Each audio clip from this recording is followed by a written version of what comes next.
Sup guys, I'm AUSSIE Metalhead. I'm doing 150 classic albums by the end of the year, and Preacher's Daughter by Ethel Cain is on that list. I did Willoughby Tucker not too long ago, and I absolutely adored that album. I did not know that was a prelude to Preacher's Daughter, but that's going to be an interesting foray of listening backwards in a way, but also listening chronologically in also a way. Yeah, I absolutely love that album. I am not going to spoil my top 50 list because on Patreon they haven't seen it yet, and yeah, but it's like top three. Let's just say it's top three album for 2025 for me, and that's out of like 200 albums I've listened to. This was on my classics list, and it was requested by my patrons who subbed from Ethel Cain, so I massively appreciate that. Yeah, I am very curious to jump into this one. I've heard about this project before I even checked out Willoughby Tucker. It's the reason I checked out Willoughby Tucker, and I'm curious to delve into it. The patron told me to look up Genius lyrics and annotations as I go along, so I'm going to be doing that off tech cams. But yeah, I'm curious to jump into it. Let's see how it goes.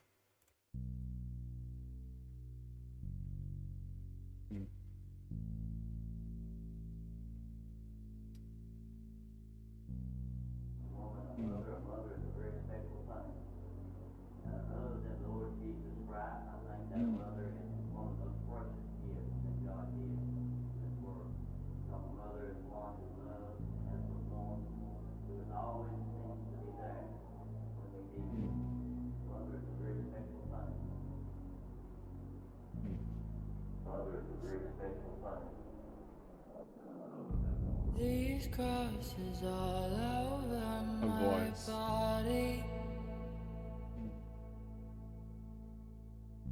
Remind me of who I used to be. Then Christ forgive these wounds I'm hiding.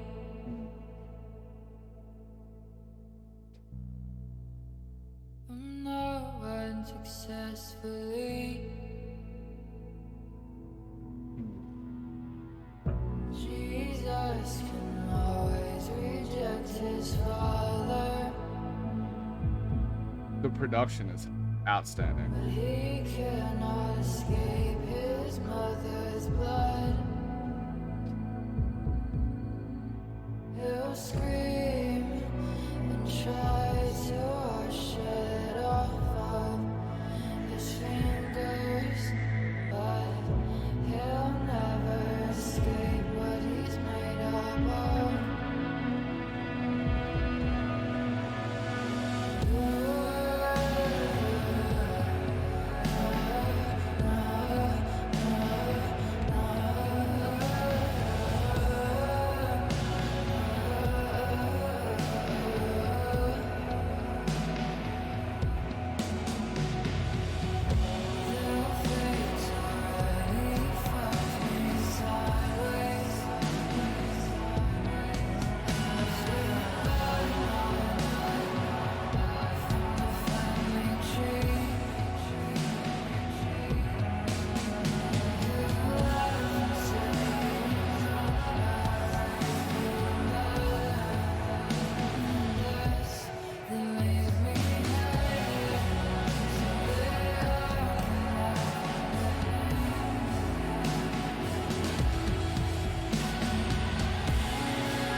I love it.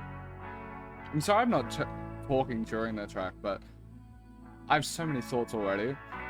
I'll pause it here just in case it transitions, but my coming into this, what I know of this project is Preacher's Daughter, so there's religious iconography involved. It's definitely southern, and you can definitely pick up on that on the first like the patriarchal dude just chatting. It's I did not expect, or I guess know, that it was going to be a lot more like self-actualization sort of thing. Like Preacher's Daughter, I could have picked up on that, but like you start off with this like patriarchal figure talking about like basically your place, like the best thing in life is to be a mother, this sort of thing, and just basically talking about like the patriarchy that you're meant to live under, and then using it in like in a benevolent conservative sort of fashion. And what I really liked about the sonic sound design of that portion is I think southern drawl really works well with like the horror soundscapes, and they were really working with that with the production on the side. It gave a bit of like a horror vibe, like thinking the darkest parts of like True Blood, or like weirdly enough, I don't know why the occult aspect of the first season of True Detective actually gets me, because usually that sort of shit feels very corny to me, but that sort of horror aspect as well. And due to that, I was expecting it to be a more like, I mean this word without any weight, like negative weight to it, but like more victim based, of like, this is like the trauma I've been facing with, and then me like basically being vulnerable, showing my chest. But there's like a strong undercurrent in this of like, I'm going to defy you, and I kind of fuck with that, like the whole I don't know, just like the, I'm going to defy this system that is placed upon me, and I really fuck with that. Also, if you haven't watched me before, I do ratings on the side. These are my first listens. They're subject to change. I listen to the albums multiple times over before I post them to my Discord, where you can talk to me about the ratings.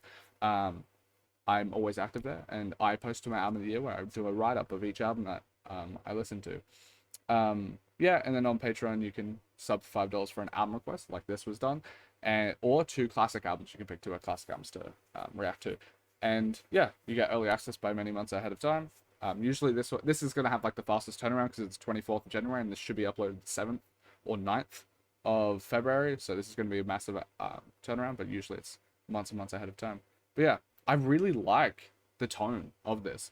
I didn't expect it, because I just expected it to be like the weight of southern like patriarchal conservative Christianity weighted upon her, but there is like a fight underneath, which I really appreciate.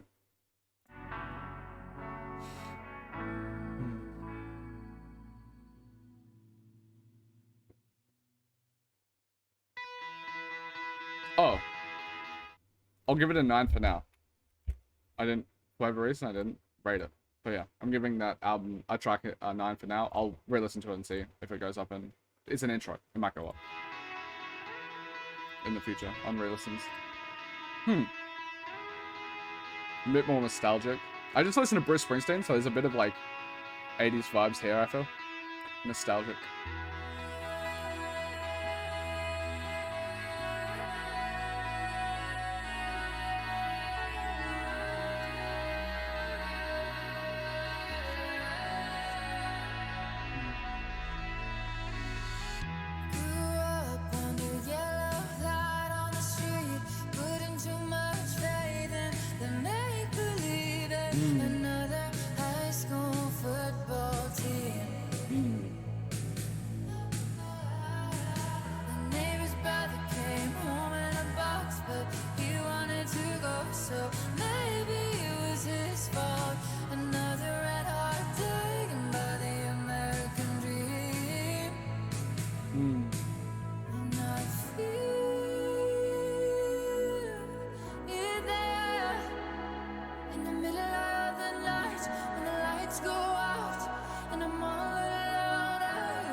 I love her voice and the way that she totally matches the message of this track with how she plays with her voice.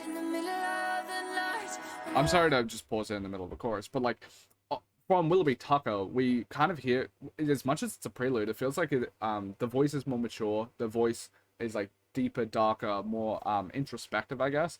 And on the first track, like Family Tree, there was like this, I guess, like wanting to fight self-actualization that you only get when you like grow up a bit and you realize like how you were done wrong.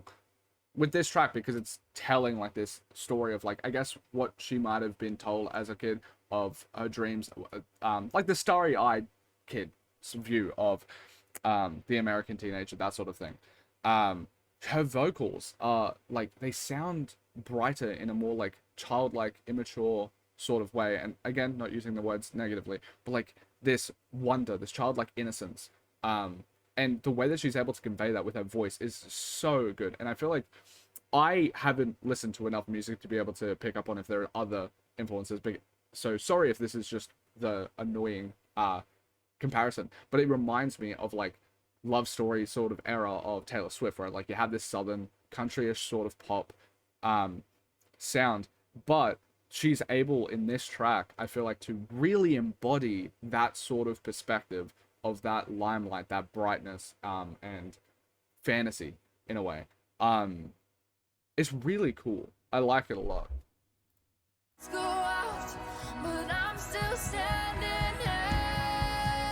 I'm sorry to pause right before that.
I love it. I love it so much.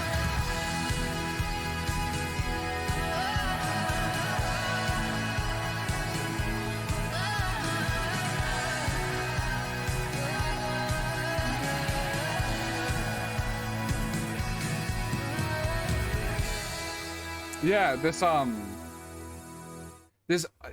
the strong themes of like the patriarchal structure that you live under and stuff like that. I really like it. Like the not the structure. I really like the song because you could also read it as not necessarily like the fantasy that's built up, or like a belief that they have, but like just showcasing like what the structure of this like family lifestyle, this environment wants you to be, instead of like what I can't tell if like just yet if Ethel Cain is the person that has this fantasy, or if it's more like at this point in time when they're like 15, let's say, or if it's or 10, or if it's depicting what like they would want her to be as an American teenager. And there's like, again, that childlike innocence sort of view in the vocal performance is really sick, mixed with it's obviously deliberate, but like having every single thing, like I do it for my daddy, I do it for Dale, like all these masculine figures, you're basically like putting yourself into this like subordinate nature, like I'm living to please these men above me. Yeah, I fuck with this song a lot. I'd say it's 10 for now. Obviously anything can change on re-listens, but good shit.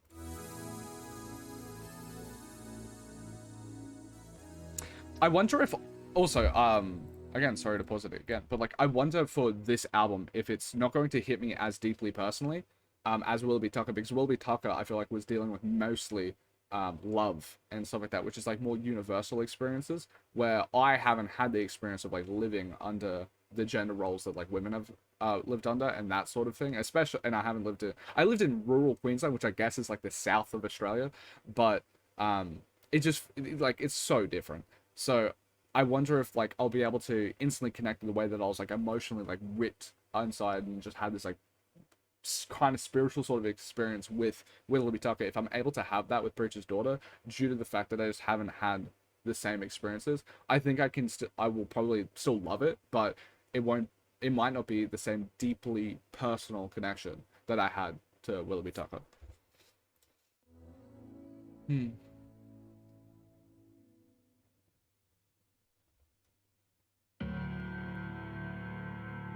Hmm. Ooh, the darkness comes in again.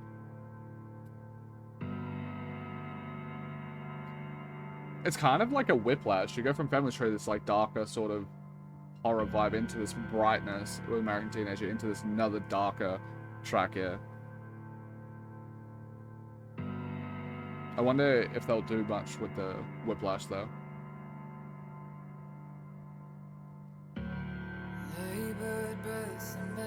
I do like the matured voice.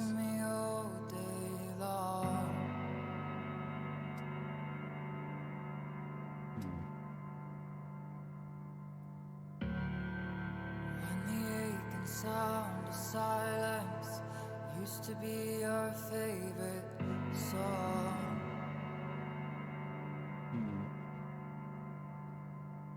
You and me against the world. You were my man and I your girl. We had nothing except each other. You were my whole world. And the day came. You were up and gone.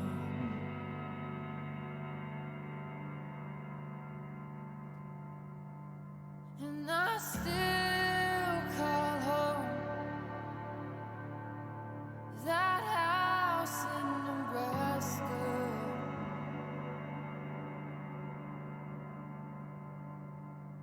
where we found each other on a dirty mattress on the second floor.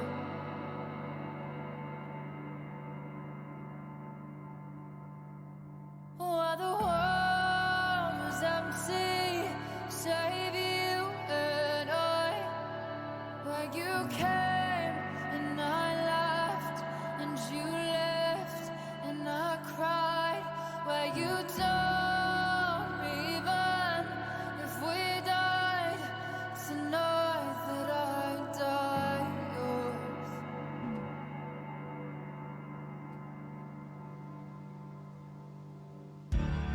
These dirt roads are empty, the ones we paved ourselves.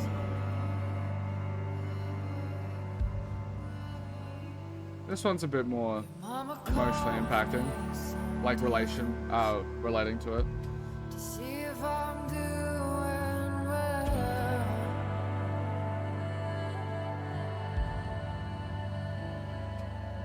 And I lie to her and say that I'm doing fine, when really I'd kill myself to hold you one more time. And it hurts to miss you, but it's worth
I'm sorry to pause it. Oh fuck this. I love see it. It's so funny. At the end of last track, I was like, I wonder if I'll be able to like connect with this. This song is connecting to me on so many different levels. Um, due to again, I feel cringe to bring up, but like due to the BPD that I do have, the holy fuck, the amount of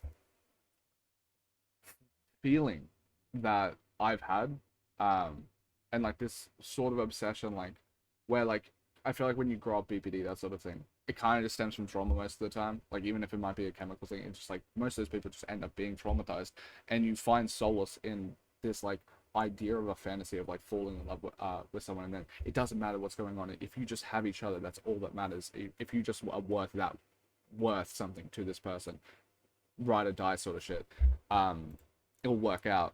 And it it feels very potent to me. And then also the second thought, the reason that I did pause it, is thinking about my partner, which if you watch the first reaction, you know I mentioned my partner a decent amount, but seeing, I guess, that sort of love that she has for me in that light, and in a very similar way where like this sounds like to me, this relationship here sounds like the first true love sort of thing that she had. And I feel like I have the first true love for my partner in the way that I have it for my partner. It's like this healthy, safe love. But I have been BPD obsessed and favorite person and loved people in the past where like they're listening to this makes me want to ensure that because I'm the first love for my partner, that I fulfill that fantasy in a way. Not like I want it to be healthier than that, but like I don't want to fuck that up because it is something that I wish I could have gotten, like that cherish and like the fucking emotional turmoil that you get from like this sort of thing, first heartbreak, especially because both of us have BPD. And the reason I'm mentioning my BPD here is the way that Ethel Cain is able to talk about love feels as emotionally vibrant and strong as like BPD obsession mixed with love, which it gets a bad stigma, but like I think that, and I don't want to like romanticize BPD stuff because the way you love people is genuine love bombing, because love bombing in my opinion kind of implies it's manipulative, but I feel like with BPD people you're genuine when you're love bombing, and the way like the whole thing of like I would kill myself just to hold you one more time is a very like stark potent lyric, and it reminds me of that sort of obsession and love that I guess like I've had being a BPD person. And yeah, listening to this, it's like I just have like a deep desire to perfect is not fair, but like not be the perfect boyfriend and partner, but just it's like delicate. I've been there. Like I'm 3 years older than my partner, so it's like yeah, like I've been there, and I would just I don't know, want to protect that because there's so much anguish here, and as you can tell when like listening to this, there's so much anguish in this stuff. Yeah, sorry if I was a bit more rambly and less coherent than I usually am, but yeah, I love this track.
don't know, there's just something so magnificent about... Ooh. I'll hold that thought.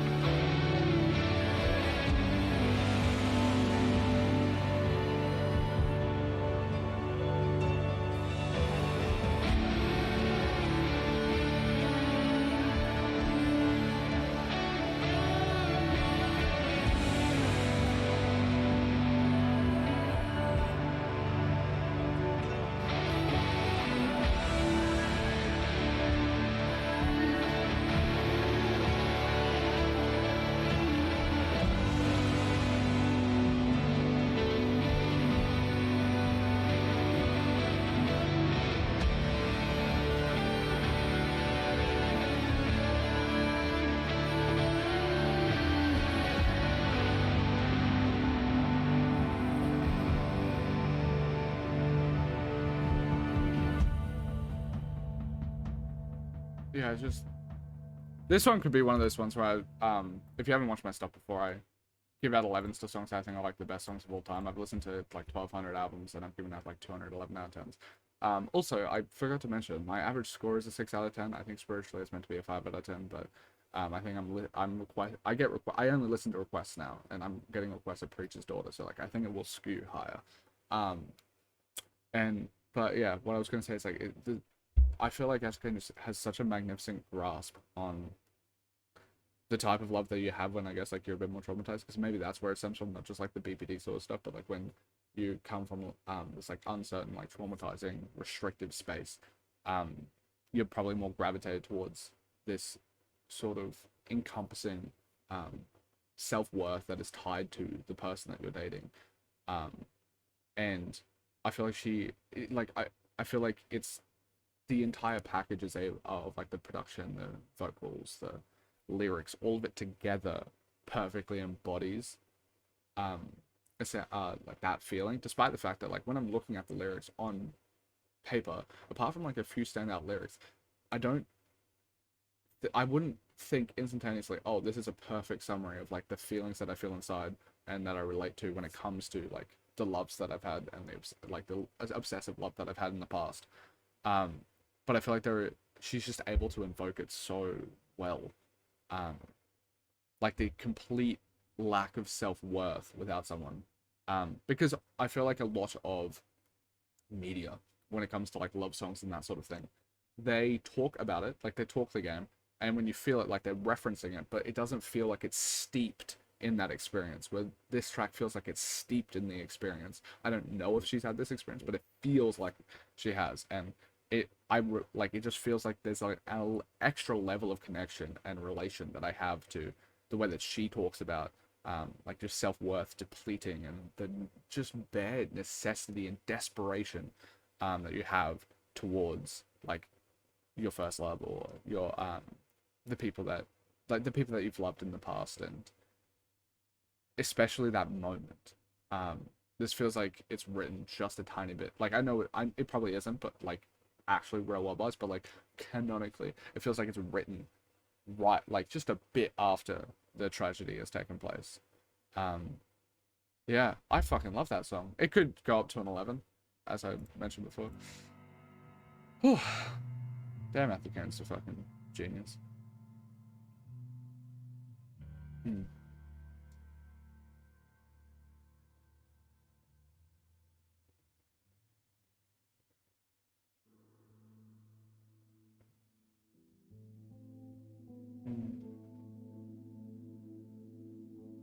Again, like the tracks are like quite diverse. They're still steeped in this Ethel Cain sound, but like it's not one note whatsoever. It's not formulaic. He's never looked more beautiful on his Harley in the parking lot, breaking into the ATMs, sleeping naked when it gets too hot. I watched him show his love through shades of black.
What's left are your walls, and you'll die there.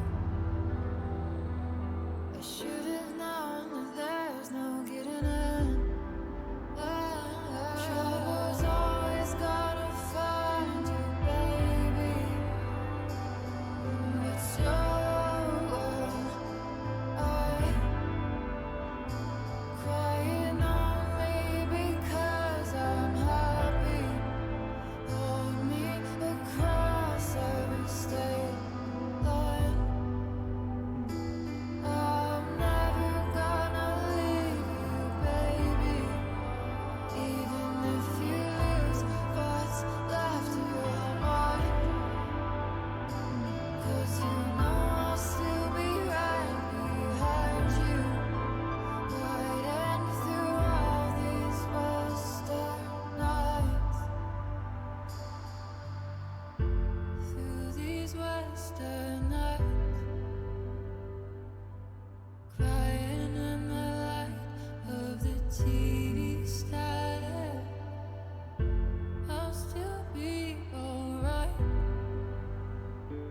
Clinging on to you like some love-blind addict. I'll be screaming your name past the gas stations. I'm sorry for not talking. I'll talk all about it at the end. I'm just really engrossed. Please don't love how I need you. And know that one day you and I could be okay. I find everything just feels like it's going to be repeating. I love Ethel Cain just already. I already was a fan like 2 tracks into Willoughby Tucker, but I find this track to be so nice, and the way that she's able to describe like different facets of obsession and love. But like I picture the House of Nebraska to be a different person than the one that's in this one. I don't know if that is the case story wise, but that's how I picture it. Well, like a House in Nebraska was this obsessive love that was like I would kill myself. I would like all this sort of like self-worth is so tied up into this person, but like the person left, but like overall you get the sense that like it was somewhat healthy. Like it's like, oh, we won't do, like we're not doing well, that sort of thing, but it's not like they're a dangerous person. It didn't seem like that was the intent, but on this track the person does feel like it's dangerous. Like the whole idea of like the instead of having like a lack of self-worth, there's still that involved here, but it's more the shifting of what you're willing to do under love. Like I would shoot someone, I'll be violent, I will be your right hand man sort of thing. And it's I really like it because it's like just like it shows like a level of nuance of understanding the feelings, I guess. And it also feels like a bit of a development from like the first one where it's like a bit more innocence. Which makes sense now that I see a fucking American teenager. Now that makes sense because you had a House in Nebraska, which despite feeling darker when I first listened to it, is actually a brighter version of something like on Western Nights. So I think it really does work in that realm. And what I feel like one of the things I was mentioning before, it's like I'll try and find the lyrics. There is something that like the sheets undressed line. It made me like, I feel like with most people it's like you BPD like most BPD people, like sex is used, not used because it's not always like used, but it's like it's vulnerable, it's a very strong part of your identity, that sort of thing. It's how like the acts of service involved, that sort of thing.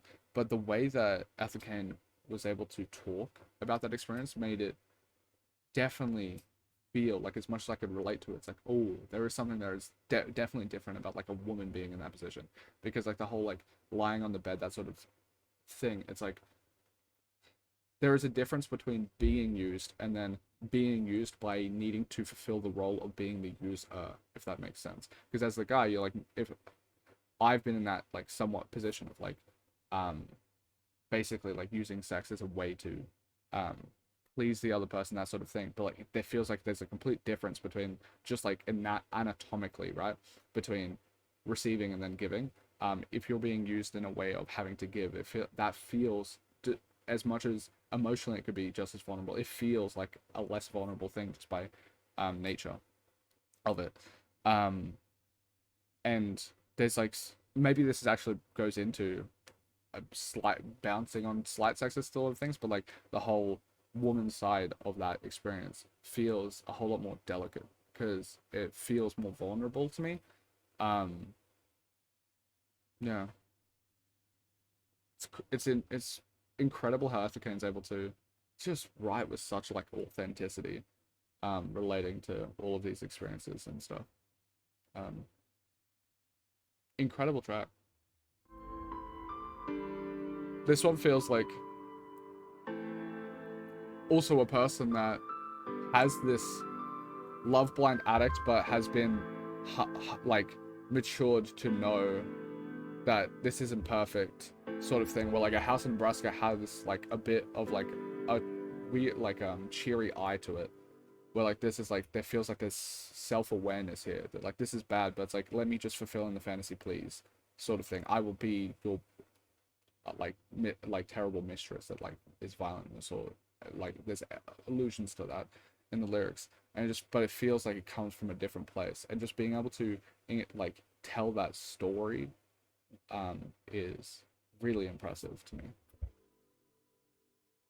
from like multiple different angles. It's like very detailed oriented.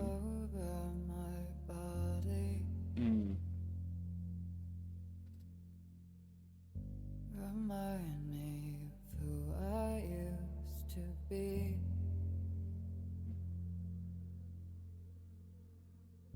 Give myself up to him an offering. And here comes like the family tree intro, where like there's a bit of like a fight, more realization of it, of the dynamics and stuff. I'm just a child, but I'm not above violence. It's such a powerful lyric. My mama raised me better than that. Because it's like, as much as like preacher's daughter, it's like you're still clearly an adult, but considered child due to the system and stuff. And Daddy said shoot first and run and don't look back. So take me down to the river and bathe me clean.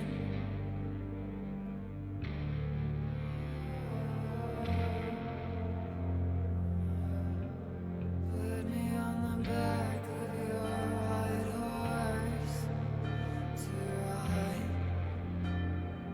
all the way to the chapel. Let you wash all over me.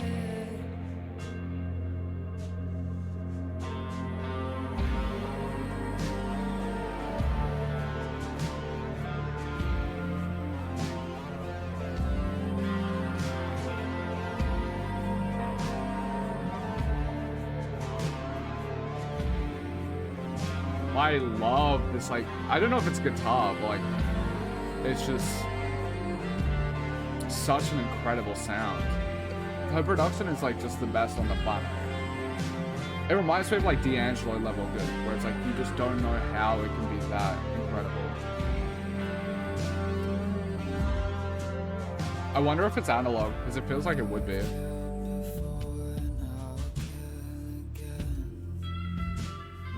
I like how booming the bass hits are.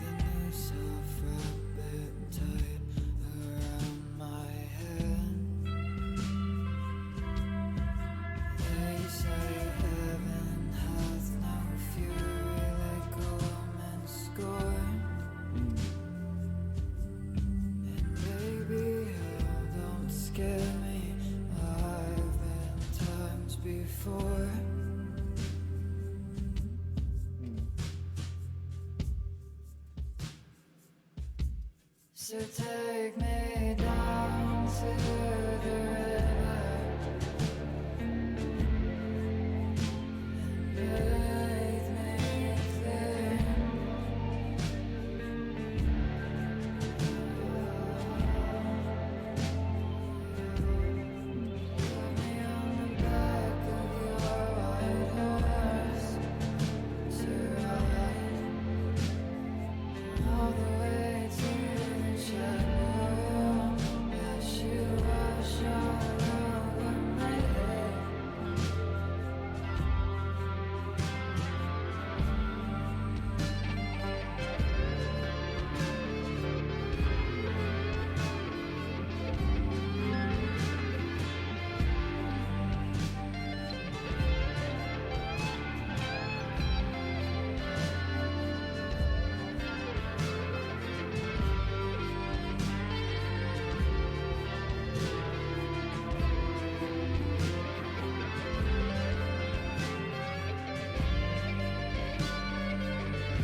So I need to know more about these bones I've been hiding.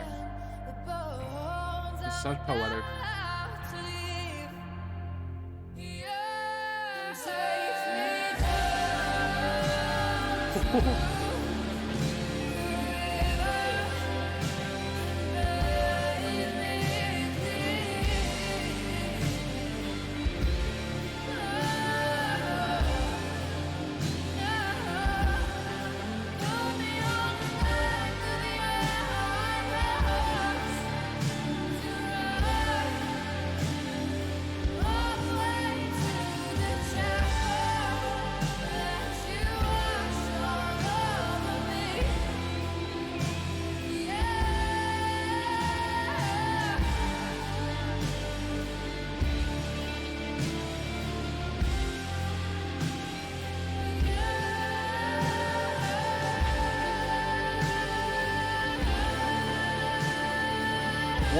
What a fucking debut album.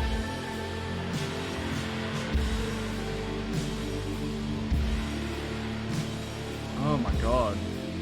Truly like a once in a generation level talent.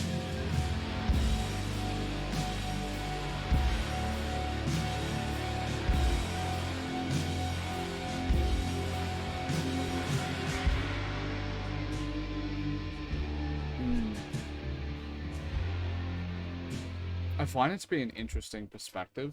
I think it's very interesting to have this here, where it sounds like it could be a climax of an album, but we're halfway, we're less than halfway through.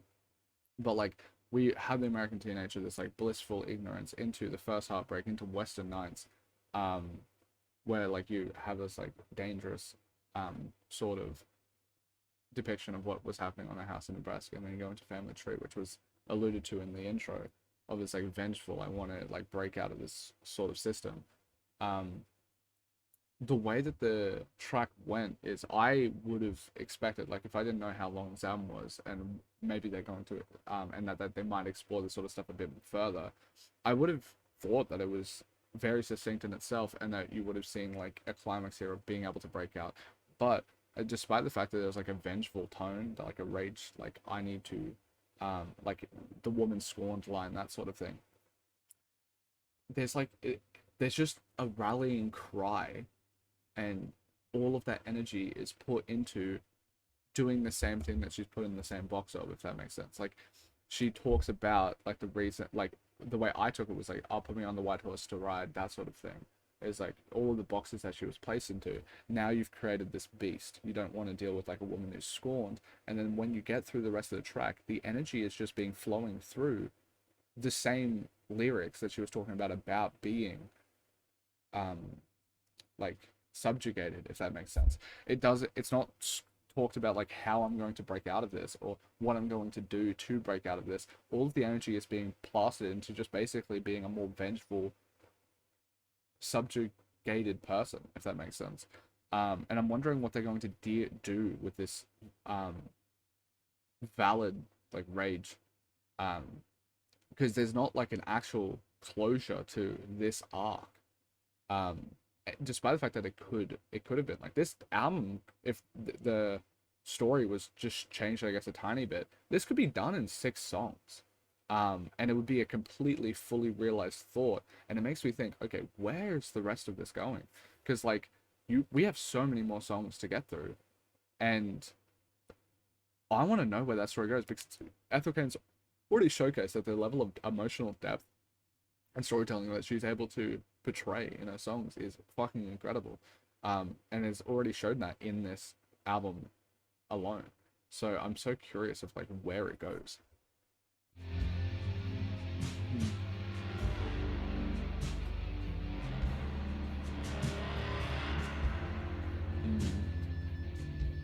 I like the noise rocky elements at the end here. It makes it a bit more abrasive. Gets more horror vibe here. There's like a darker tone. I wonder how this is transitions. Because it feels like it's like a interlude between 2 tracks instead of like a ending of the thought. Because there's like It's weird. Or, all right, sorry for pausing one more time. The guitar there is so beautiful to me because I don't know how, but it evokes like a southern drawl, and it's just a guitar tone, but they like the southern undertones and the conservative, like Bible Belt sort of vibes that come through incredibly strongly, and it's crazy that even the guitar sounds like it's like a southern person singing the tunes. It's crazy.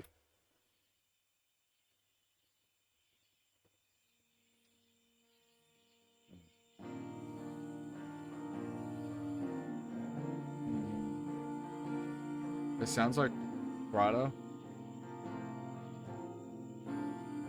Maybe going back more to childhood. A bit more wonder, maybe.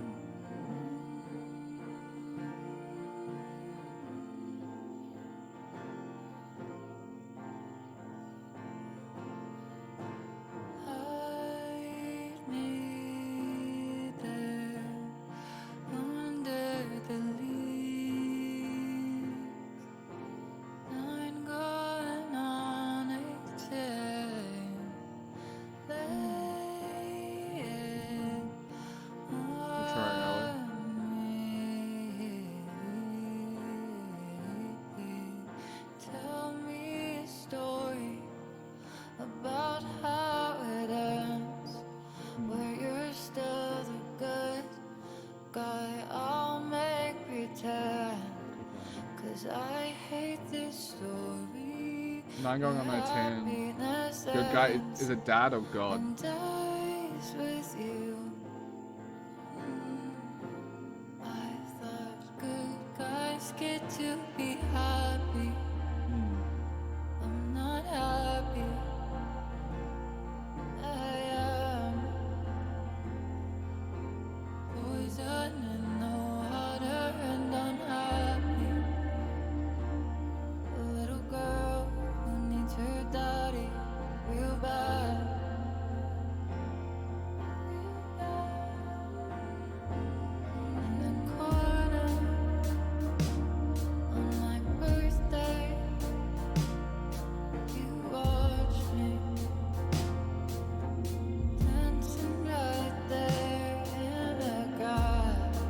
I'm assuming it's the actual father instead of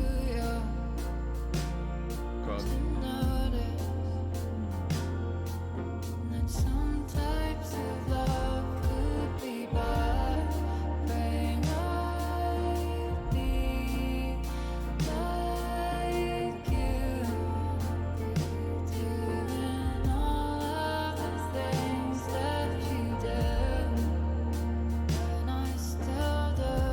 I feel like I'm jumping the gun, but there's very dark illusions I feel like being made.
I haven't read anything about what this track means.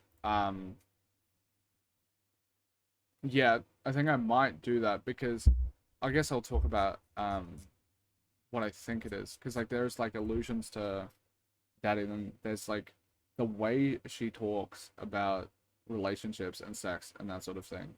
There is it does it it's not like incredibly explicit to me, but there seems to be a lot of overtones with how she views her father as how she viewed her partners in the future, which leads towards it sounding like molestation. Um, it just especially like that. There's like bad types of love and that sort of thing. I could be reading into it a bit too much, but I'll read up on it for now. I'll pause it for a second just to see if I'm just really off the mark or not. Yeah, just quick searching it up. Yeah, that seems to be the case. And the reason I might come across like thick-headed for being trepidatious about that, but I feel like it's such a serious topic that you just don't like throw it out. You confirm if a song's about that, because it is such a triggering topic. Obviously, like the 9 going on to 18, that sort of thing, definitely made me go, all right. And it's a weird one because I understand, on a like I guess somewhat of a personal level, I understand this experience a bit. Um, I didn't have it from like a parental figure, but I got molested by my best friend growing up who was older. Um, so I can understand how that does mature you quicker. Like as someone that is so young when something like that happens, um, sex becomes a part of your identity so much stronger. You mature instantaneously. Like I think the 9 to 18 is a deliberate choice because like I think in America 21 is like mostly considered the adult, right? And 18 is just the legal age of consent. I could be wrong. But 18 feels pretty um deliberate because it's specifically the age of consent, not like the adult age. And it does place you instantaneously at that place when you're obviously not that level. It's also a weird thing. Like I'm maybe a tiny bit of trauma, but like it's such a weird experience. I know that if anyone has experienced this sort of thing, looking back, you can never picture yourself unless you see a photo of how young you actually looked. Um, you will always picture yourself as like the adult mind, the mature mind in that experience or like that age. Or at least that is for me, where it's like it's so hard for me to actually conceptualize it because it does age you instantaneously. It is an experience that you shouldn't be having at that age, and it instantly and formatively changes you. And that is just very very well communicated in this track. I haven't had it from a parental figure, but I remember one person that I loved dearly. They turned out to be a pretty bad person, but that doesn't matter. They were my best friend for a while. They had an experience that was closer linked to this, where it was their stepfather, and they were incredibly young. I think they were like 7, 8, and then he was also talking about how she has to be skinny and that sort of thing. She's getting too fat, and specifically in a sexual tone to a fucking child. Obviously all this is disgusting, but like there's just something like viscerally repugnant because like I don't have that level of, I guess, ickness around my experience as that. Like that feels so like the um it's just such a brutal fucking experience. And um the way that Ethel Cain is able to talk about trauma, talk about these experiences without romanticizing them is really fucking good. Because like, as much as I don't like the person, um, I do like the music of Melanie Martinez, but she definitely leans more into like using it as a badge of honor or like a part of your identity. Where Ethel Cain, I like maybe some media literacy grad will detail how this isn't the case, but when I'm listening to this, it sounds um, like stems from the authentic experience, which a lot of the authentic experience with it can sound romanticized, but it doesn't come across as romanticized. It comes across um, as a very emotionally evocative display of the experiences that are being like talked about. Um,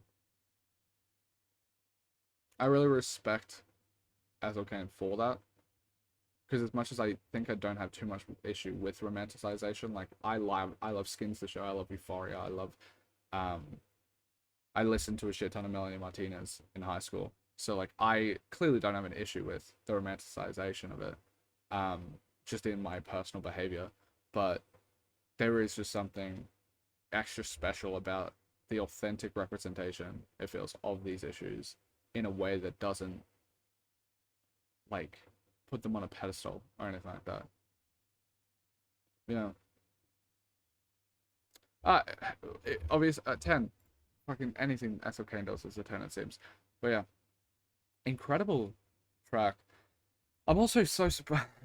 I just get surprised about like I thought without a doubt that like an album like this I wouldn't be able to relate to, because like it feels like Preacher's Daughter. That feels, I didn't grow up in a conservative household. I actually grew up in a feminist household with a single mom. So like I felt like I would have the furthest um experience and relation to this experience, but um definitely seems like there is some stuff that, at least even if I don't fully have the same experience like I felt with like Willoughby Tucker, it's like damn, I get close.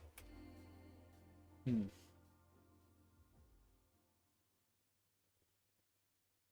Hmm.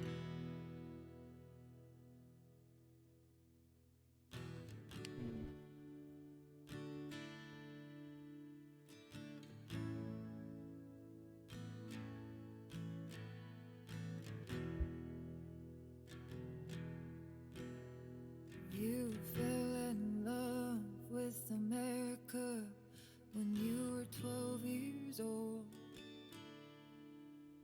And by 17, you knew you had to see it all.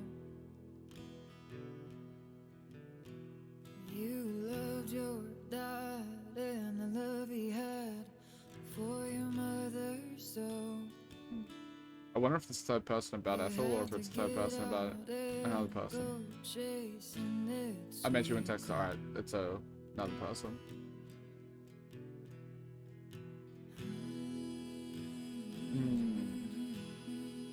Like the harmonica sounds. Feels so strange after listening to Bruce Springsteen yesterday. Um, the way that she's able to use like something that's so southern sounding and usually cheery, but in this, in Texas somewhere I don't know, on the thoroughfare, darker story. on the side of the road, in some torn up clothes, with a pistol in my pocket. I didn't trust no one, but you said, baby, don't run, I'll take you anywhere. So I hopped right in. I love the guys here. The way they talk, definitely lean older. It doesn't sound like a 20-year-old speaking to another 19-year-old about it. Like, baby, don't run, I'll take you anywhere.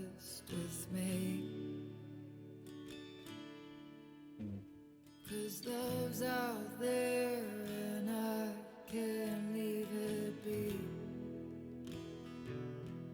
And I said, honey, love's never meant much to me. Such an interesting perspective, because obviously love is meant so much.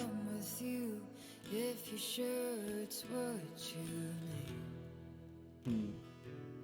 Yeah, that's so interesting to me. She's been like heartbroken, like I'm just reading into it, but like she's been heartbroken so many times that she doesn't feel like love matters to her, but she still feels like the obligation to servitude that she has always done, like just withered her away as a husk. Um, I guess thematically it kind of makes sense to come after the last track, because obviously that sort of experience can definitely elicit those feelings. Um, despite the fact that like chronologically in the story it's placed a lot differently. Um, but like just as like album track pacing, it's placed very well. Um, yeah, it's such a fucking stark and depressing tale, but like in a depressing feels like it leans to like not meaningful, but like a very meaningful story that I like. For California to find your lover, driving day and night in every small town diner. Saw our faces at least once or twice, but in these motel rooms I started to see you differently. Oh, 'cause for the first time since I was a child, I could see a man who wasn't angry. And he said it's been a long damn time since I left Florida. No one left to leave and no one left to love. But now that I met you, I finally know just where I'm headed. And we found heaven and time, where your western sunshine met my deep southern wet.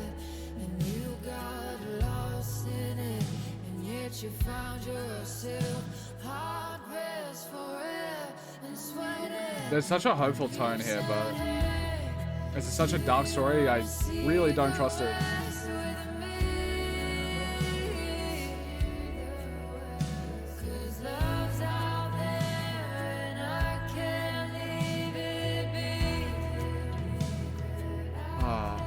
She's such an amazing storyteller.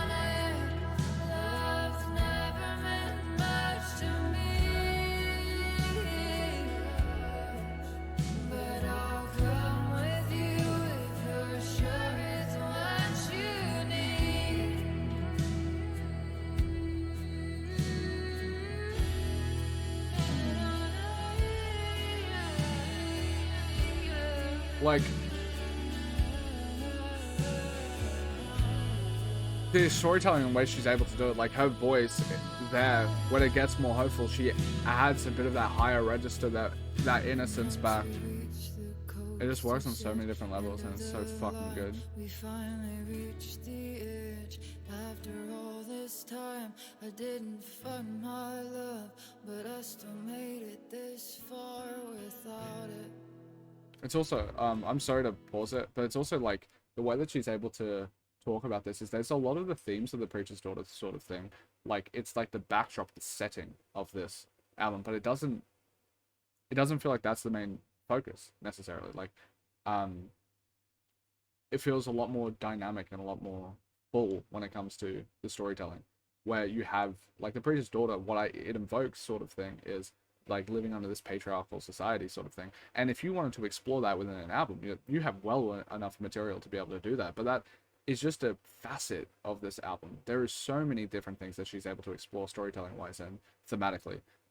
It is incredibly rich and dense when it comes to like multiple different themes, and to be able to make such a incredibly expansive like world within your storytelling, especially through the medium of music like this, without rap, because I feel like rap you're able to do it a lot better because you have like more words, but yeah, just like the ability to do the storytelling in this way is like truly like a generationally gifted creative. Like I wouldn't be surprised if Ethel Cain would be able to make an incredible movie or like an incredible TV show. It's just like the way you're able to storytell, and like if you're able to do it just within the means of the music, just sonically, audibly, you clearly have like a talent and a knack to be able to create worlds and have so much texture, and like deliberate. It's so deliberate. You have to be so much more deliberate with Audible. It's just so fucking creative and good. And then you turn to me instead, and to me deep and said, well, maybe not, 'cause look at what I've got. You might not be my love, but baby, I doubt Yeah, the way her voice gets more youthful.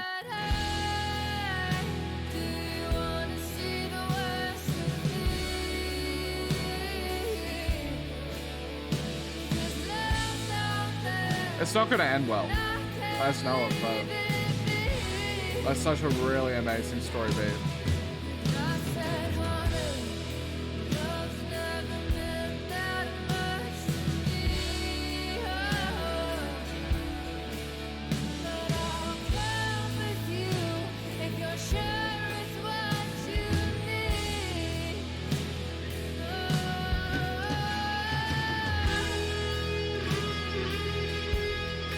It's just perfect, what can I say? Everything's perfect. I'll figure out the ratings later. Or which ones were 11s or whatever.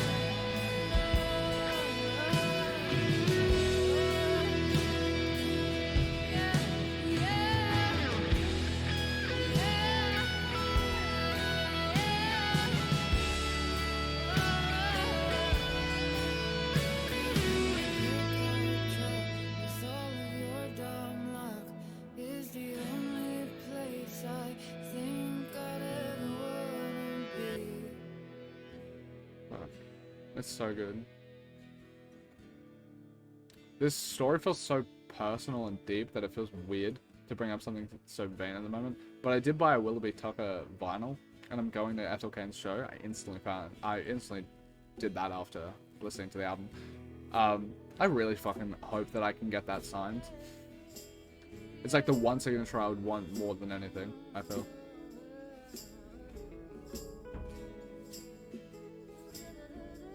Hopefully, Fortitude Music Hall allows the ability to get it signed.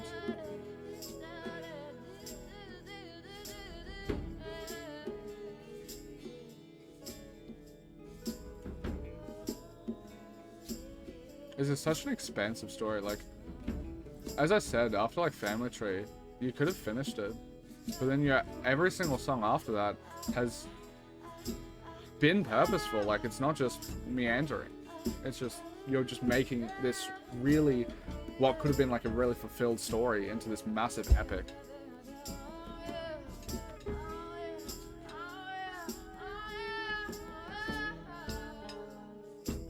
Fucking, I just,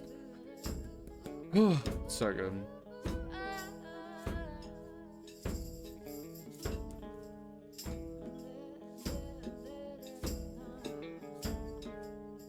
Is Ethel Cain going to be the only artist that has a 100% success rate with 10 out of 10 albums? I know there's only 2, but I don't know.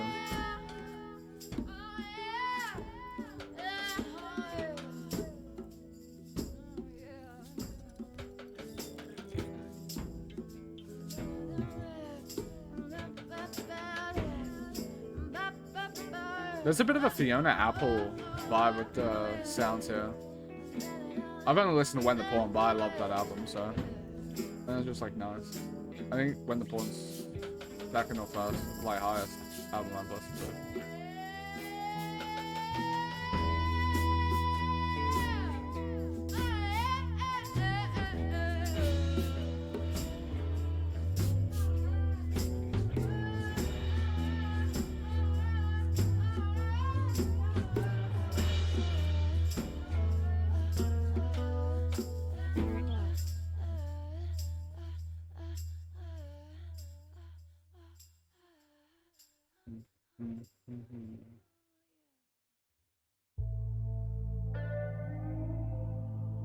The soundscapes are just so diverse and gorgeous.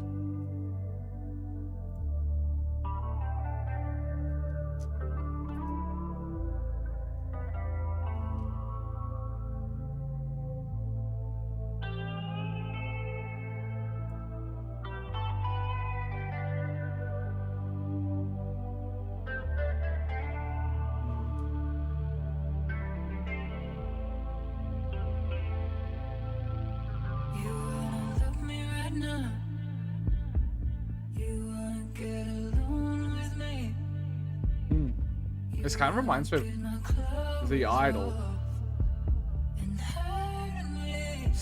like, soundtrack. Huh.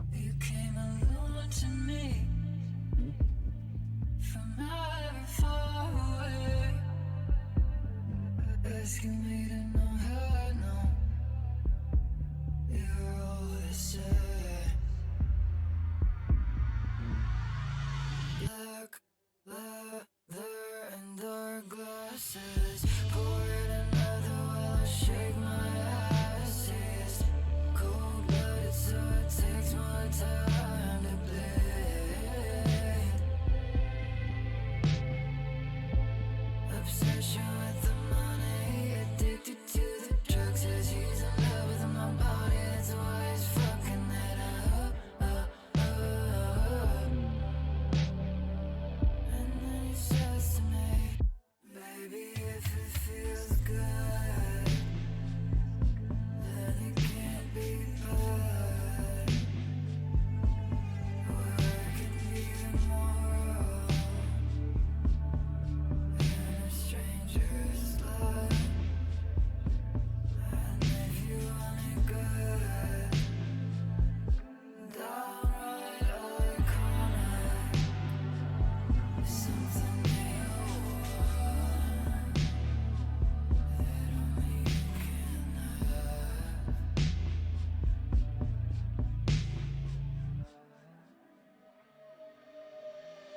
You wanna fuck me right now?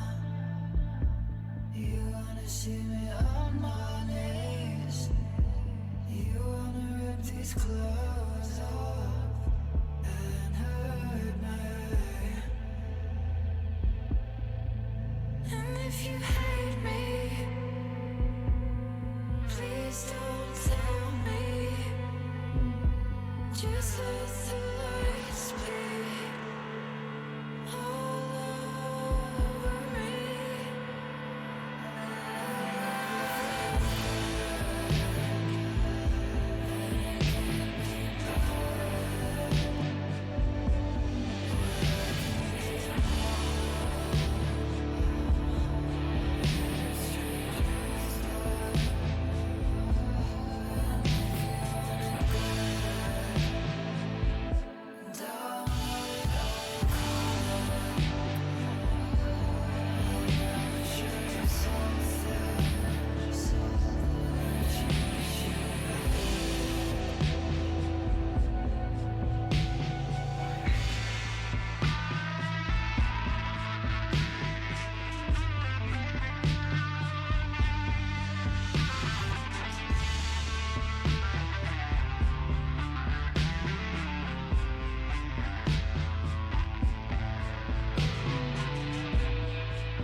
For me, I'll give it a 9 for now, but also that could change in the future. I find this track to be so interesting because, though also really cool story. Like because we went from like we can go out west, and then basically her going along for that ride, and then you come to this sound that reminds me of The Idol, which, if I'm being honest, is basically just LA sounding. The track, I don't necessarily think it stems itself to be related to her being a sex worker, but I feel like it can be used as an allegory for that as well. Because I think it's in this thing, it's just like to please, like she's just trying to please this one guy and being like a sexual object for her. But like the downright iconic sort of thing.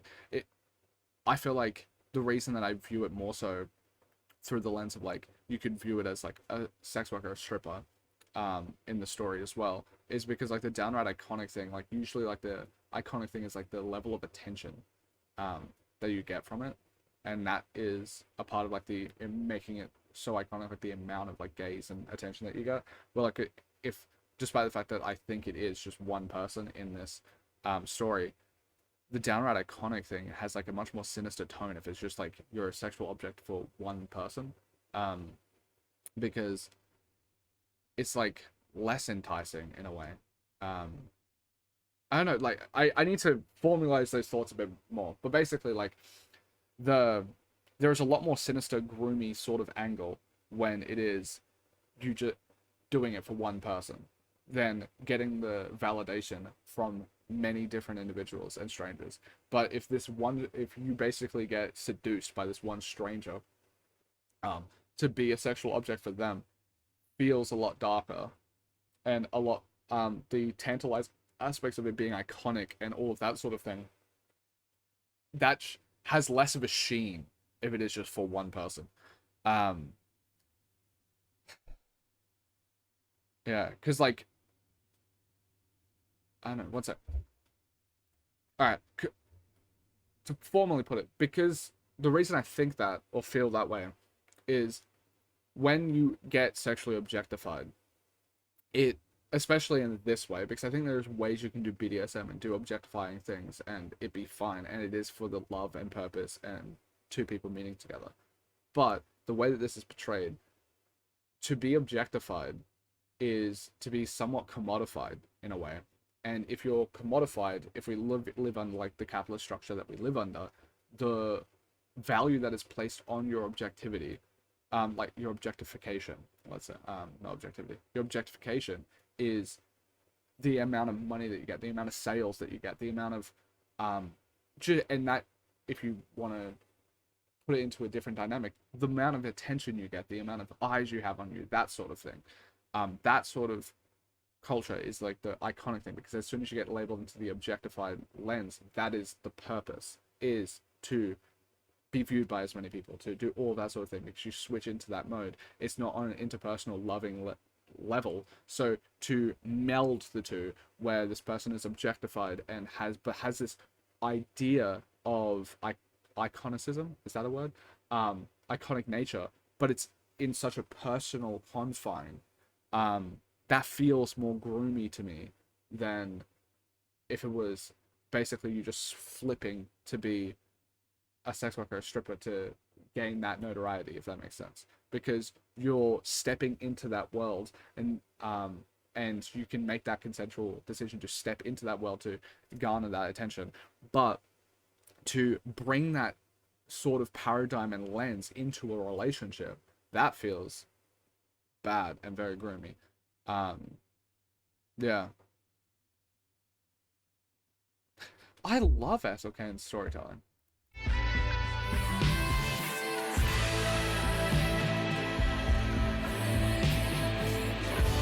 Oh, fuck, it's a 10. I don't know what's wrong with me.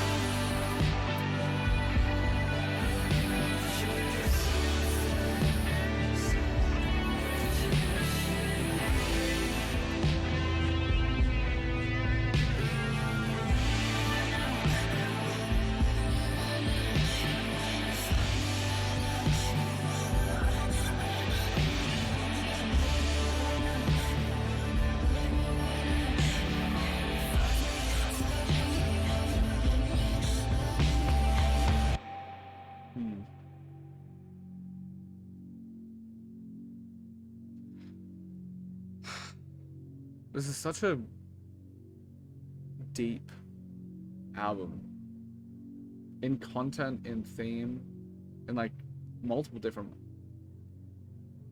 references of the word. It's just a gorgeous display of artistry. Just incredible.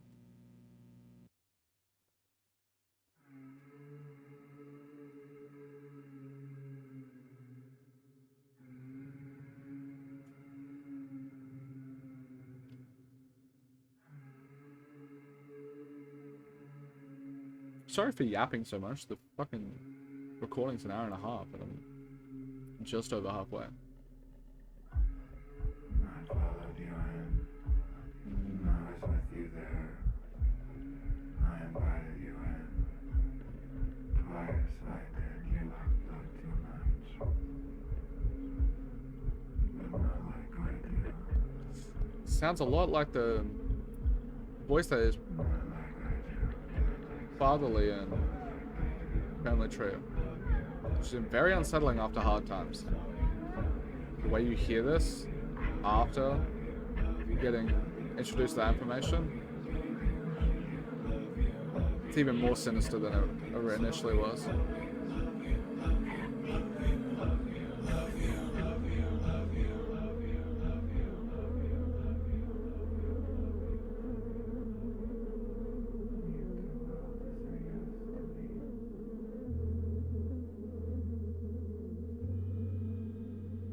It's just such a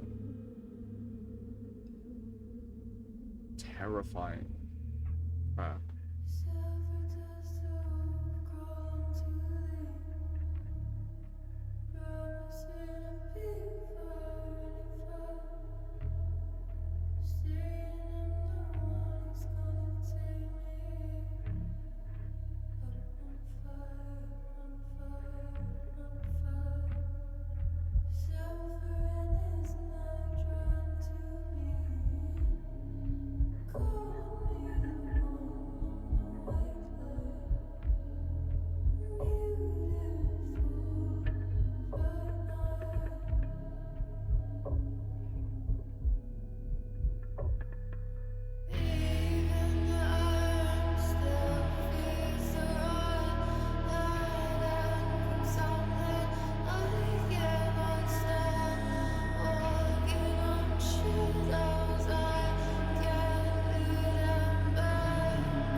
The vocals are incredible. I'm so sorry to pause it, but like I've been talking about like how she's able to be so evocative when it comes to like progressing the story with her vocal takes. Like you have the hard times going into Thoroughfare, where then she's broken down hearts, and then she goes back into this like light brightness of like innocence, like holy shit, this might be like the promised land sort of thing. And then you go into Gibson Girl, where she dawns on the male gazy affect of it because she's being a sexual object, and then you have that carry through to here. Like every single vocal take advances the story within itself. Like if you just isolated the vocals, you could pick up on what's happening in the story even if you didn't know the lyrics. It's just fucking incredible.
was a bit ago, but that screaming vocal take was insane.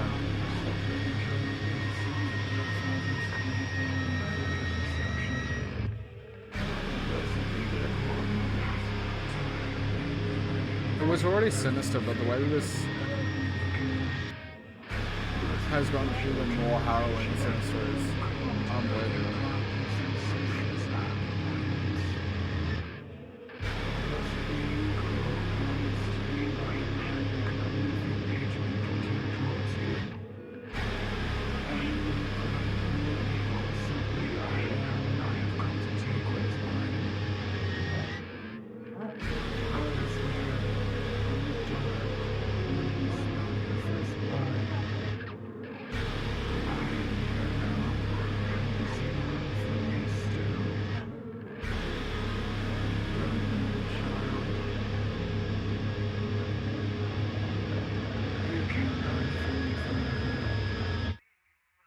Just like I already knew from like the first take that it was like horror adjacent. Like there was definitely harrowing aspects to it, but to see that fully realized when it comes to the story, you just don't expect it to get that terrifying. I'm sitting. I'm sorry, but I have like somewhat goosebumps, but like more from like not as much from awe, but from like just how fucking scary the album is. Again, I've said it before, but like to have this as your debut album, or I think it's the debut. I don't know if Ethel Cain has gone under other monikers before. If this is actually the debut album, how? Isn't Ethel Cain like 23 or some shit too? Like, how fucking... Let me just look up. Because it's like... This was 2022, so it's 4 years ago. You were 23 when you made this? Genuinely, how? Like, you were younger than what I am now, because I'm 24. Alright. Let's skip to the next one. Person was fucking murdered.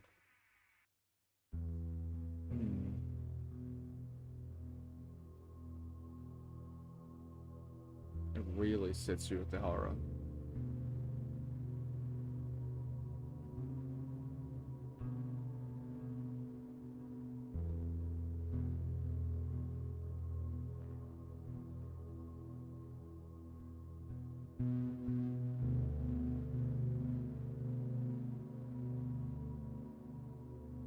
It's gonna be a hard one to rate because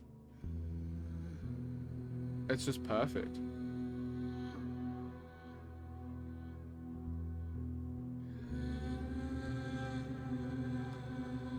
Using these southern aesthetics is like a disorientating.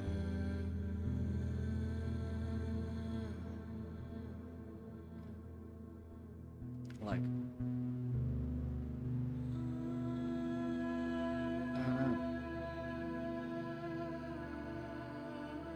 funeral-esque sound, but like in a horror sort of it's just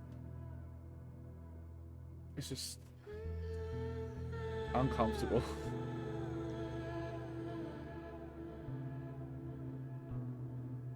It's truly like if you got like the darkest moments of like a True Blood or a True Detective season 1 and distilled it into its most potent form and injected it multiple times over. It's just easily one of the best like storytelling pieces of art I've ever heard.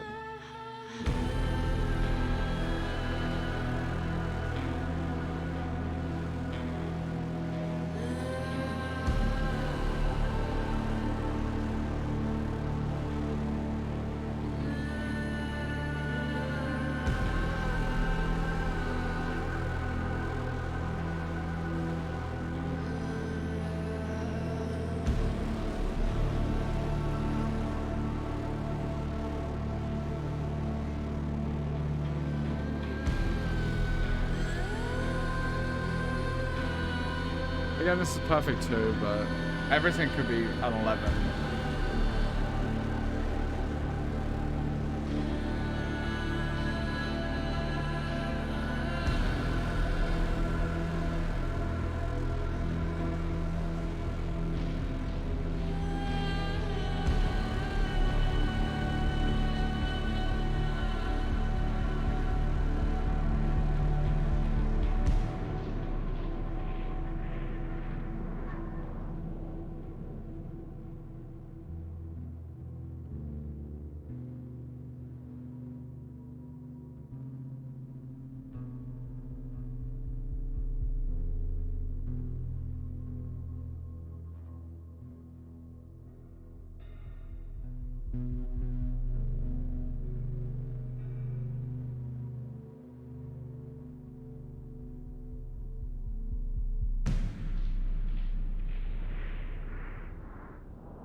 is so outstanding.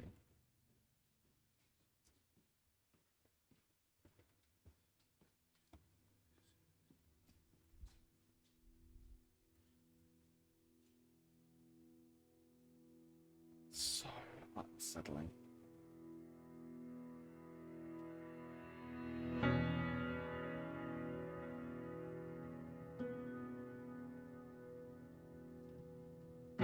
Are the rest of this gonna be instrumental because she's dead? I know she's dead, but like...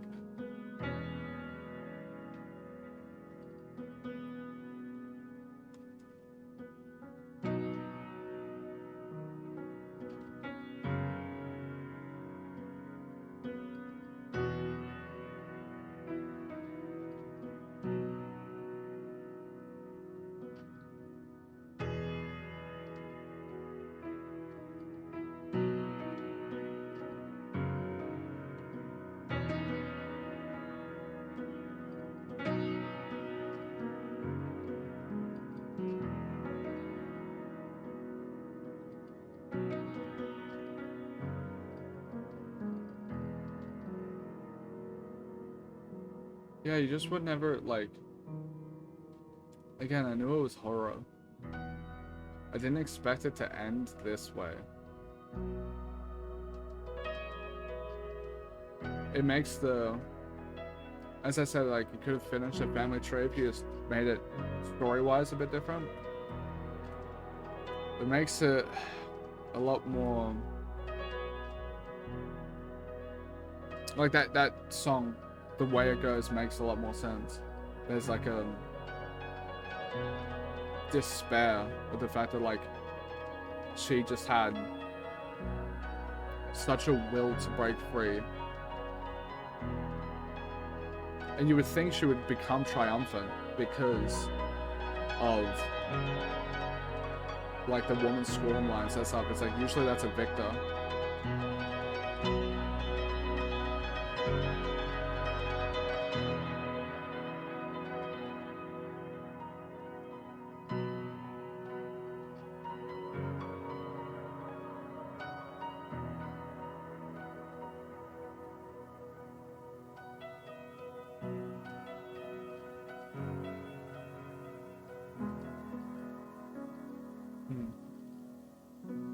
The annotations that I'm seeing with this one, I've only actually sparsely looked it up throughout tracks, which I'm sorry if I missed stuff because of it.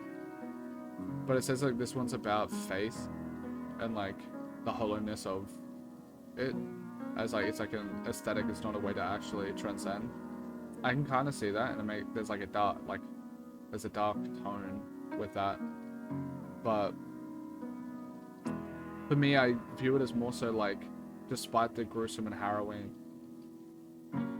ending, her life has been such a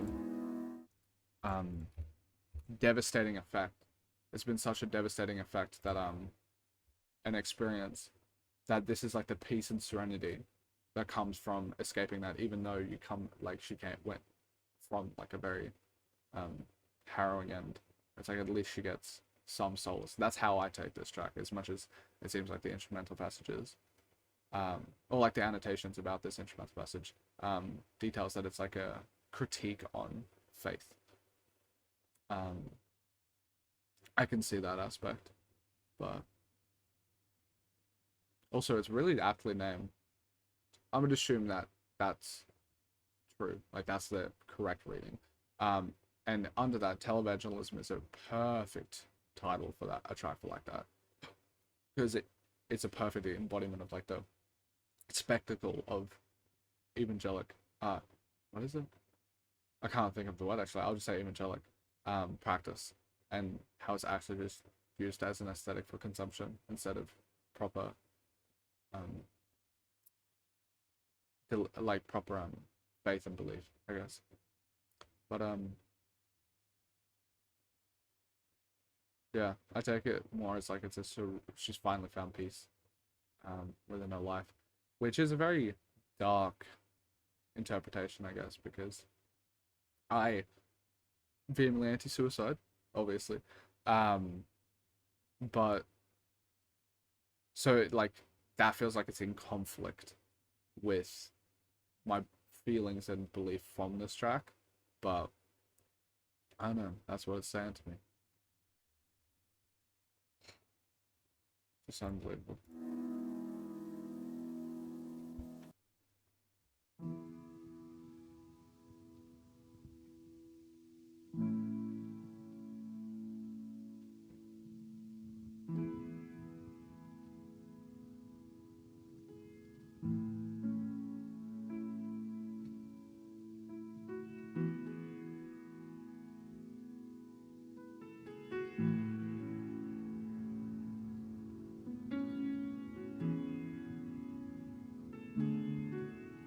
Willoughby Tucker on a re-listen will get so much more devastating now. Sun bleached light sitting in the window. Because like I just view it as a tragedy, but not like a prologue to a fucking gruesome murder. All about their money and how their babies are always changing while they're breathing in the poison of the pain. Her voice has been so absent that there's just an extra level of a... In church this Sunday, listening to There's just like hearing it after it. all singing. God loves All I can say is there's a lump in my throat. not enough to say it. So baby girl, good luck taking care of yourself. So I said fine, 'cause that's how my daddy raised me. If they strike once, then you just hit them twice as hard. But in the end, if I bend under the weight that they gave me, then this heart would break and fall as twice as far.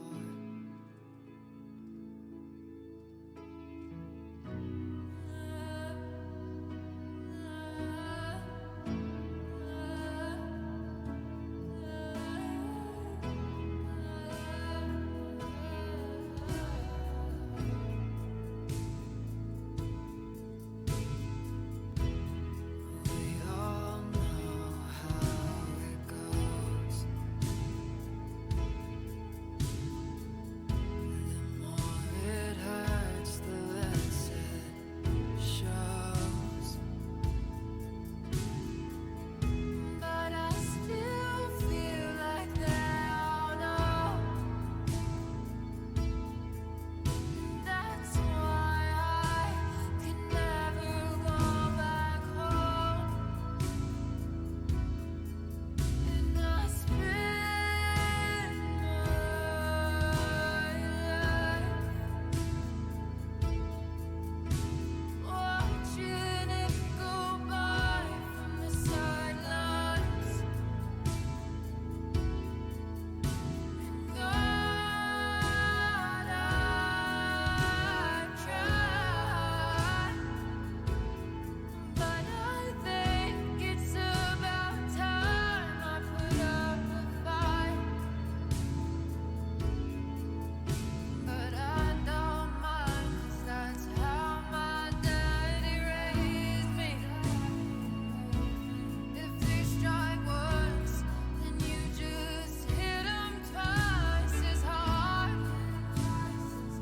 But I always knew that in the end, no one was coming to save me, so I just prayed.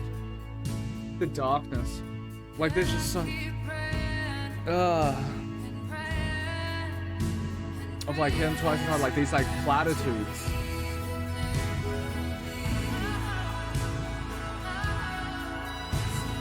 Feels so disgusting under the circumstances. To be, we'll be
Feels so inappropriate, but her voice is fucking incredible. By the highway out on the edge of town, dancing with the windows open. I can't let go when something's broken. It's all I know, and it's all I want now.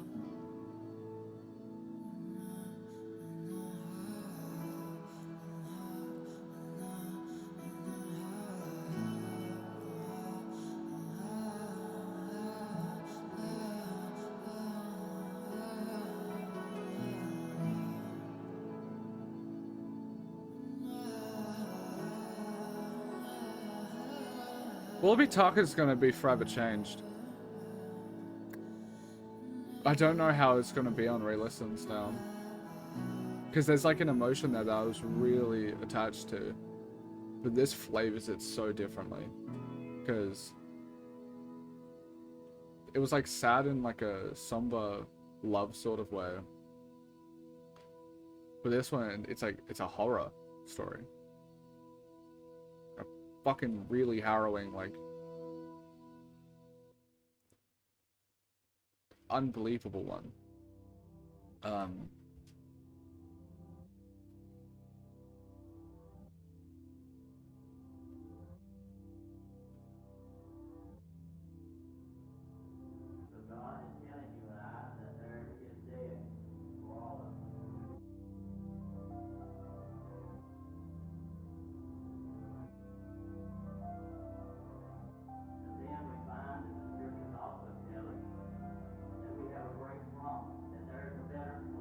This sounds so, I'm so sorry to say this at such like a intimate time, but how didn't Fantano give this a 10? Like, this is better than anything he's rated a 10. Don't talk to strangers or you might fall in love. Freezer bites your sweet divine. You devour like smoke, bovine hide. How funny, I never considered myself tough. You're so handsome, walking over to me now. I try to be good, am I no good? Am I no good? Am I no good? With my memory restricted to a Polaroid and evidence. I just wanted to be yours. Can I be yours? Can I be yours? Just tell me I'm yours. If I'm turning in your stomach, I don't make me feel sick.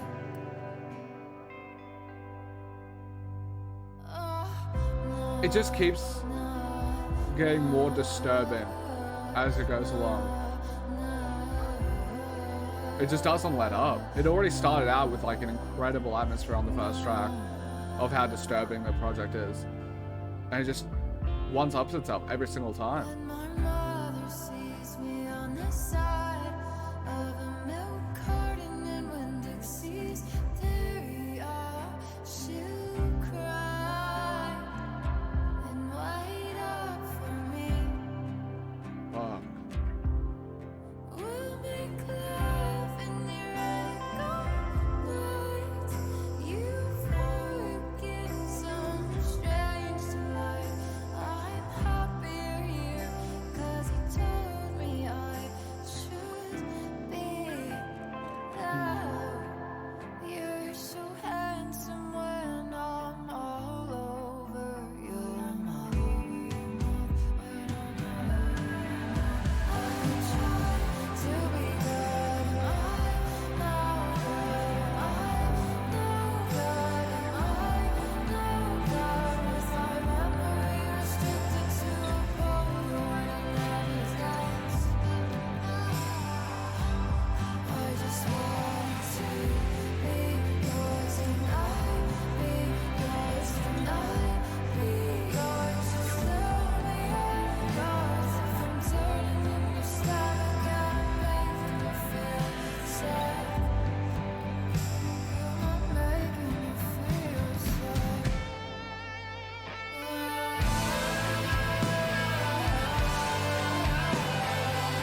you just to tell you that I made it real far, and that I never blamed you for loving me the way you did while you were torn apart.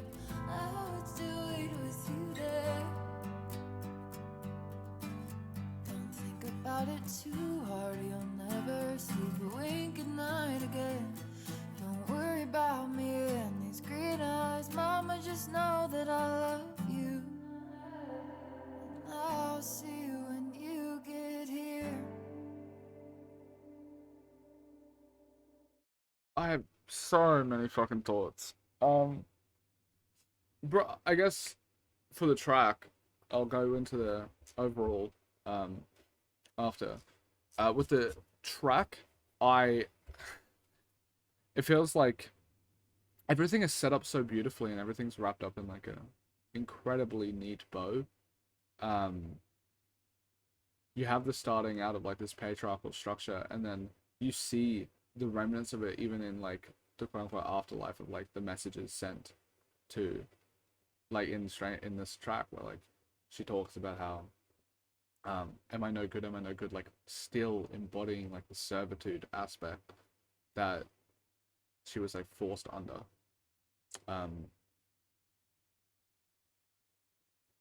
It's again, like I keep saying, like I said it at when it's like fully apparent, it's like the cannibalism thing, right? I said like it keeps getting darker, and then she's able to add another layer, and it's like how are you still finding ways to add more layers to how fucking intense and succumbing the album and themes are.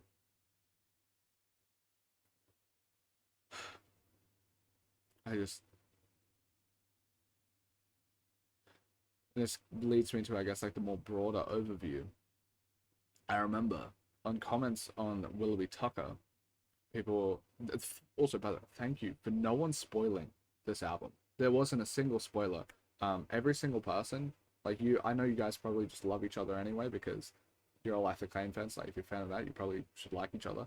But like, you should love every single person in the fandom deeply because like I didn't see one remote spoiler. I couldn't even, if you gave me 1,000 guesses before this album started of where it would go, what it would be about, that sort of thing, I might have gotten some themes, like the conservative background, maybe the American teenager. I could have guessed some stuff around that, but like the actual story of it was a full surprise for me, and I greatly appreciate that. But yeah, overall, with Willoughby Tucker, I would have assumed, like, I got comments like, oh, this seems like something personal, and like the reason I said like that it felt parasocial is like how much I deeply love Ethel Cain's art. A lot of people were echoing that sentiment and spoke about how it feels like everyone that like really connects with Ethel Cain's music, they feel like they're all connected and bonded in a certain way, and I felt that, like I understand, like I feel that towards, like I feel like when I go to that concert, hoping, I know it feels like one of those concerts that maybe the mask slips for people because it is such like an intimate, emotional. Ethel Cain's just such an intimate, emotional artist that like it would be really cute to see like the human side flourish in that sort of way. But I, again, to finish it up, like I thought I had a bond by listening to just Willoughby Tucker, but there's just like another level to it after listening to Preacher's Daughter as well, which I can understand more so now why everyone was telling me so adamantly to do Preacher's Daughter. And also it's like one of the albums when I said like, hey, I can only do requests now because I sadly can't pick albums I want to do because I wanted to do this one anyway because I loved Willoughby Tucker so much. That there was so many people that subbed and they're like, oh, we're not requesting anything other than Preacher's Daughter, despite the fact that we have more like requests. It's like we just want you to do Preacher's Daughter, and I understand that now because this is just like, it's not just like what like the best, like probably the best storytelling album I've heard. It's like one of the best storytelling pieces of art I've ever heard, and probably the best. Yeah, I feel so blessed that I can be in this position where like I can have this connection with first listens. It's a very unique position to be in, where like with every single first listen I do, I can connect with the fans of the band, and we like it just exemplifies that experience a lot more and makes it a lot more communal. And I just really appreciate being allowed and put in this position, um, because like I thought that just I don't know, I guess like the way that this is done, while like I'm recording myself, that sort of thing, that I wouldn't be able to have such like a deep, personal, intimate connection with the art as much. That would be happening on the second listen. It would always be a bit subdued, but for the most part, I just don't think that's the case when it comes to this, and having such like a personal, deep experience with an album and having it recorded, I guess, so I can see it in the future, um, is very unique. And I wouldn't be able to be put in this position if I didn't have like the support from you guys to be able to do this. And I'm just like eternally grateful for that. Yeah. Feels weird to transition into this, but hey, if you want to support me further, if you watch 2 hours, you've already supported enough, don't worry. But if you want to support me further, you can go to my Patreon. It's $5 a month, you get early access. This is going to be the shortest turnaround, so it's the 24th of January, you get an early access. This should be out on the 7th or 9th, I don't remember which day. And yeah, you get an album request under 50 minutes or less, or you can pick from 2 from the classic albums list. Sadly, there's no more Ethel Cain. I wish there was. But yeah, I appreciate you guys, and this album was a fucking masterpiece. I've listened to 1,200 albums in the last year or so, and I have like 30 tens. This is definitely one of them, if not like, and it's going to be very high up even on the tens list. Just an unbelievable project, and thank you guys for requesting it. Thank you guys for putting me onto it. Thank you guys for watching. I love you. Peace. So also, I guess, sorry for being more subdued. Apparently people like that on the Willoughby Tucker one, but I just, when something hits me this hard, I guess I just get into this more somber, monotone, less masked filled, I guess, response. But yeah, I really appreciate it. Again, love you guys. Thank you for watching. Peace.